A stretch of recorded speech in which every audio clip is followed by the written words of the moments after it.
Hello mga katoinks!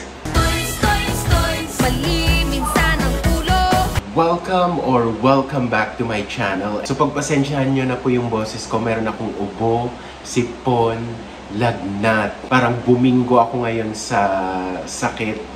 At itong mga sakit-sakit na nararamdaman ko ngayon sa katawan ay hindi makakapigil para panoorin ko ngayon ang mini-series ni Maymay sa Netflix entitled Happy Crush. And guys, so, number one si Maymay ngayon sa Netflix Philippines. I'm not sure kung release ito worldwide kasi may nabasa ako na parang nirelease lang siya Asia or Southeast Asian countries. So sa mga supporters ni Maymay sa mga territories or nasa mga countries na wala pang Happy Crush, nako, mainggit na lang kayo.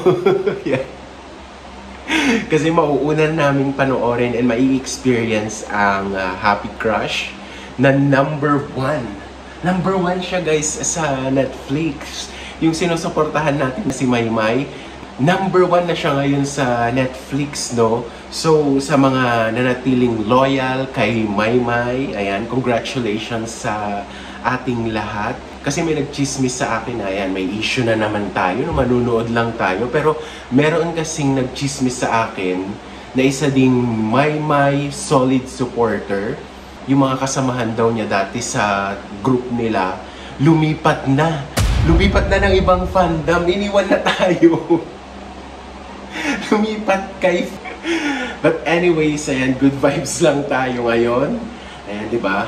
Inuubo na sinisipon. Parang gusto pa rin makipag-away. Ayan, pero enough with the drama.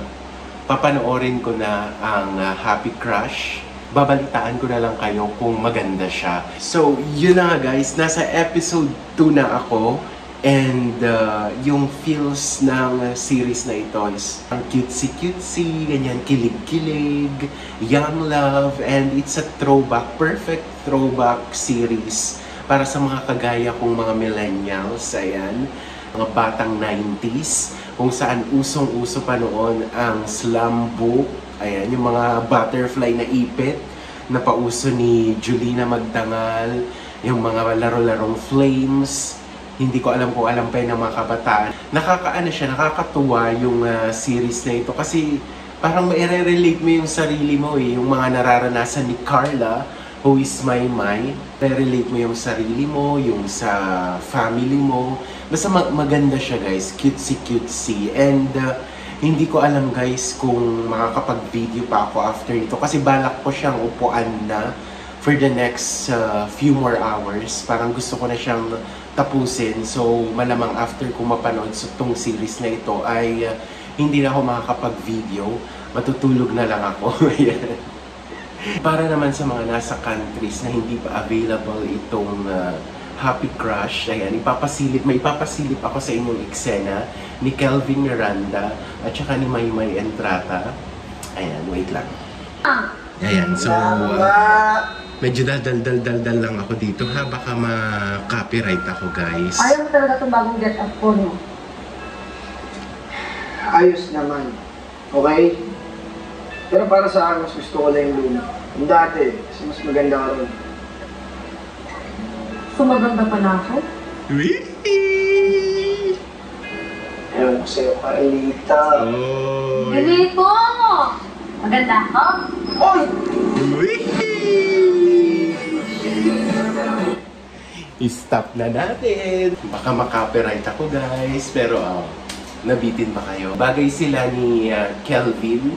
And hindi ko pa nakikita kasi meron pa siyang isang partner dito eh. Si Ayon. I guess sa latter part pa ng episode na ito or sa next episode pa siya ipapakita. Yun lang, dito ko natatapusin itong video natin na ito. And yun.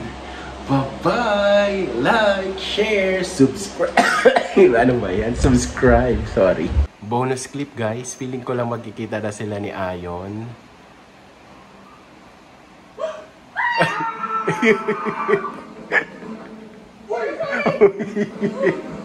Wait lang.